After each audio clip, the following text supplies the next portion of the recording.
सभी का, आप देख रहे हैं सिटी समाचार। मैं हूं सदर आलम खान। जैसा कि आपको बता दें कि आज यूपी दिवस है और आज जो है संत कबीर नगर जिले में सरकार के 8 सालों की उपलब्धियों को लेकर आज प्रभारी मंत्री विजय लक्ष्मी गौतम आज यहाँ पर पहुंचेंगी और सरकार की जो महत्वाकांक्षी योजनाएं हैं उसको लोगों तक पहुंचाएंगी। यहाँ पर जो सरकार की जो महत्वाकांक्षी योजनाएं हैं उसका स्टॉल लगा हुआ है और एक एक करके वो सारे स्टॉलों का निरीक्षण करेंगी।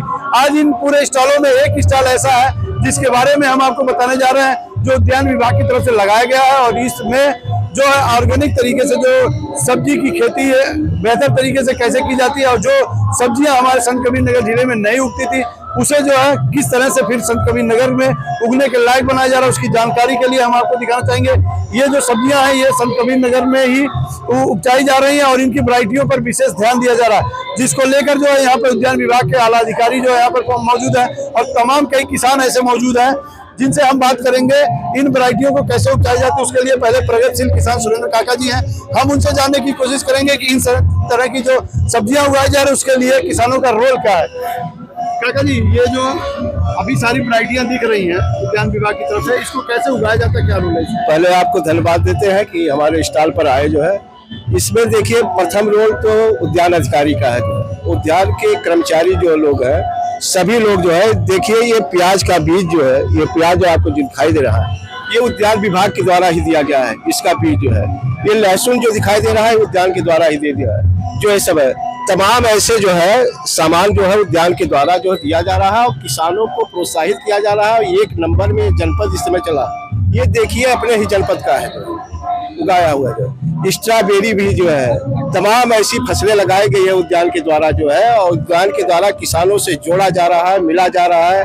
ड्रिप वगैरह तमाम ऐसी योजनाएं हैं जो किसानों को दी जा रही है और चलाई जा रही है। जो है आज जो है जनपद जो है ये मंडल जो में प्रथम स्थान जनपद का उद्यान के द्वारा जो है सब्जी भाजी में है, जो है प्रथम स्थान है। जो आज विजय लक्ष्मी गौतम आ रही है सरकार के 8 साल की उपलब्धियों को लेकर, उसमें आप अपने जिले से क्या दिखाना चाहेंगे? हम अपने जिले से एक अलग अलग चीज दिखाना चाहते हैं। पूरे मंडल में कहीं स्ट्रॉबेरी नहीं है, जो मेरे जनपद में स्ट्रॉबेरी है, 56 कद्दू है, तमाम ऐसी जो है वैरायटी यहाँ है। कितना नाम ले जो है, अभी आप खुद देख रहे हैं आपके सामने लगा हुआ है, इतनी वैरायटियां हैं इस जनपद में। इस जनपद का नाम जो है उद्यान अधिकारी के द्वारा, किसानों के द्वारा 4 लोग इन साल भी जो है राजभवन में सम्मानित हुए हैं। जो है इन्हीं का देन है। पूरे मंडल में संत कबीर नगर का ही नाम आया। दो जनपद जो है 0 पर था जो है राजभवन में जो है, लेकिन ये यहाँ के कर्मचारियों अधिकारियों के द्वारा और किसानों के द्वारा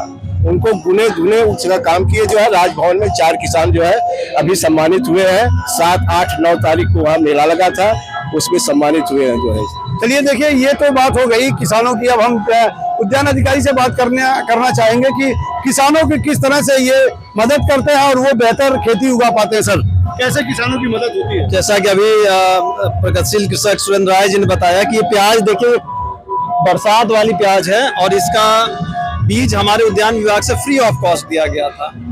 तो हमारे किसान बंधु जो नई चीजों को अडॉप्ट करना चाहते हैं, जैसे पहली बार खेती थी प्याज की, तो जिन्होंने अडॉप्ट किया उन्होंने बड़ा अच्छा मुनाफा कमाया। 1 एकड़ बरसात वाली प्याज में लगभग 3 से 4 लाख रुपए की कमाई की हमारे किसानों ने। इसके अतिरिक्त ये ग्लैडियोला जो पहली बार आया है, इसका भी बीज उद्यान विभाग ने फ्री ऑफ कॉस्ट उपलब्ध कराया था। लहसुन का बीज उद्यान विभाग द्वारा फ्री ऑफ कॉस्ट उपलब्ध कराया गया था। टमाटर, करेला, लौकी, पत्ता गोभी, सबके बीज सामयिक आधार पे जिस सीजन में जो होता है उद्यान विभाग द्वारा फ्री ऑफ कॉस्ट कृषकों को उपलब्ध कराया जाता है। यानी किसानों को भरपूर मदद दी जाती है। जी बिल्कुल बिल्कुल। और जो भी नए किसान बंधु चाहते हैं इन योजनाओं से जुड़ना, क्योंकि जो पारंपरिक खेती है उसमें उतना लाभ नहीं है, फल फूल सब्जियों की खेती से जुड़कर अपनी आय को दुगना तिगना करना चाहते हैं, वो उद्यान विभाग से जुड़े और हम उनको जो भी हमारी सुविधाएं हैं योजनाओं का लाभ है वो 100% दिलाने का प्रयास करेंगे। देखिए, उद्यान विभाग जो है निरंतर जो किसानों की मदद के लिए लगा हुआ है। उद्यान विभाग का ये कहना है कि जो पारंपरिक खेती कर रहे हैं तो उससे अगर उनका लाभ नहीं हो रहा है तो उद्यान विभाग से जुड़े और वो उन्हें नए नए वैरायटियों के जो है फसलें उगाने के लिए वो प्रेरित करेंगे और उसका जो बीज होगा उन्हें काफी हद तक मुहैया कराने की कोशिश करेंगे और उनकी आय को दुगना करने, यानी कि सरकार की जो मंशा थी उस पर खरा उतरने की कोशिश करेंगे। चलिए, अब ये किसानों की बात हो गई, अब सरकार की बात करते हैं। साथ जो भारतीय जनता पार्टी के उपाध्यक्ष है वो भी लगे हुए हैं यहाँ पर देखने के लिए। क्या देखे सर आप यहाँ?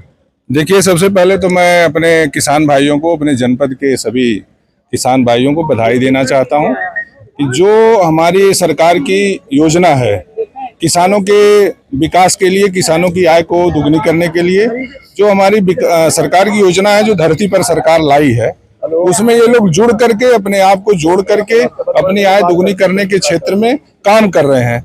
उसमें हमारे विभाग, कृषि विभाग और उद्यान विभाग, ये दोनों विभाग बहुत बेहतर तरीके से कोऑर्डिनेट करके और ये काम को कर रहे हैं। मैं किसानों को बहुत बधाई देना चाहता हूं, विभागीय अधिकारियों को भी इसमें मैं बधाई देना चाहता हूं कि जनपद का नाम रोशन कर रहे हैं। तमाम पुरस्कार उत्तर प्रदेश से जाकर के लोग लाए हैं, इसके लिए भी मैं सभी किसान भाइयों को बधाई देना चाहता हूँ। सरकार के 8 साल पूरे हो गए, 8 साल की उपलब्धियां हैं गिनते, कितनी ऐसी उपलब्धियां जो धरातल पर कुछ हवाई भी दिखती है सर? ऐसा कुछ नहीं है, जो भी हमारी उपलब्धियां हैं सरकार की वो सब धरातल पे दिख रही हैं, आपको भी दिखाई पड़ रही है, समाज को भी दिखाई पड़ रही हैं।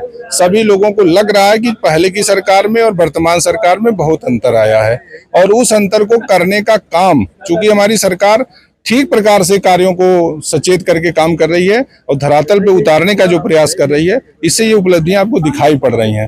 पहले भी सरकारें काम करती आई हैं, लेकिन उन सरकारों के कार्य करने की विधि और इस सरकार के कार्य करने की विधि में बहुत अंतर है। हमारी सरकार की कार्यविधि अच्छी है, इसलिए सरकार की सराहना होनी चाहिए। किसानों को क्या कहना चाहिए? मैं किसानों को कहना चाहूंगा कि जो भी सरकार की नीतियां हैं उसमें और जागरूकता लाने की जरूरत है और जो ट्रेडिशनल खेती हम लोग पहले करते रहे हैं गेहूं धान की, आज हमारी सरकार मोटे अनाज को प्रोत्साहन दे रही है, साग भाजी को प्रोत्साहन दे रही है, फूलों को प्रोत्साहन दे रही है। इन सारे जो कृषि के वैज्ञानिक आधारित जो खेती हमारी है उसमें सब लोग जुड़े और इसका लाभ उठावें।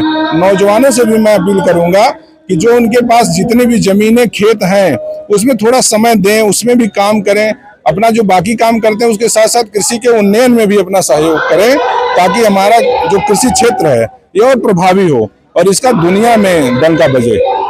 चलिए, अमर राय जी हैं, इन्होंने जो सरकार की उपलब्धियों को बखूबी बखान किया है। हालांकि ये मौका तो नहीं है क्राइम के बारे में पूछने का, लेकिन हम आपको बता दें कि अगर सरकार के 8 साल पूरे हुए हैं तो सरकार की जो उपलब्धियां हैं उसके स्टॉल सामने लगे हुए हैं। धरातल पर कितना है अगर एक एक करके देखा जाए तो उसकी सच्चाई सामने आएगी। फिलहाल जो है कृषि के क्षेत्र में सरकार का जो रुझान रहा है, किसानों की आय दुगनी करने के लिए उद्यान विभाग बाकायदे किसानों के साथ रहकर उनकी आय को दूना करने में उनके साथ हमेशा निरंतर लगा हुआ है। फिलहाल जो है उद्यान विभाग की जो ये प्रदर्शनी है एक अलग आकर्षण का केंद्र बनी हुई है, क्योंकि जो लोगों को पहले सपनों में नजर आते थे अब वो धरातल पर नजर आते हैं, क्योंकि स्ट्रॉबेरी, करेले और ये जो चीजें वैरायटियों के आकार चेंज हो गए हैं, बेहतर तरीके से जो लोगों के सामने आ रही है, ये उद्यान विभाग की ही देन है और किसान अपनी आय दूनी कर रहे हैं। बने रहिए आप सिटी समाचार से।